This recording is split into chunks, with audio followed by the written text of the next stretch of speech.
Finding out your ex is in a rebound relationship is one of the most sickening feelings because every day's been a struggle for you. You've been crying your eyes out. You cannot even fathom being with someone else because it physically repulses you. And somehow they've skipped the grieving process. You convince yourself they're so in love with this other person and your self-worth diminishes. It hurts so much because even though you split up, it still felt like you belonged together. And now this delusion of hope that you guys would reconcile has been destroyed. Breakups trigger a survival instinct where your brain views them as a source you lost because they were your source of dopamine. And the idea of someone else taking them away feels like a threat. But you need to remind yourself, you don't need them to survive. The outside is nothing but an illusion, so stop thinking they're happy without you.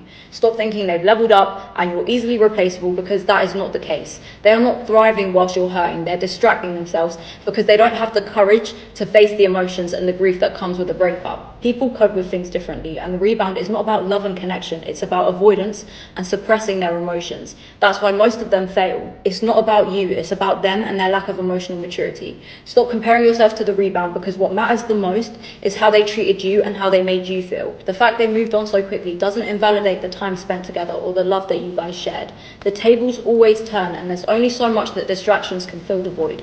No one can escape the pain that comes from losing someone that you love. 9 times out of 10, they always come back. But it's not your job to wait around because they left you at your lowest. They shouldn't have to lose you in order to understand your value. You want them to come back because your ego wants to feel validated. It wants to know that you are not, in fact, easily replaceable, but that shouldn't even matter because they do not dictate your worth. Only you do. It's better to be the one that got away than the one that desperately stayed and waited for them to return because they willingly chose to be inside someone else. Why the fuck would you want that?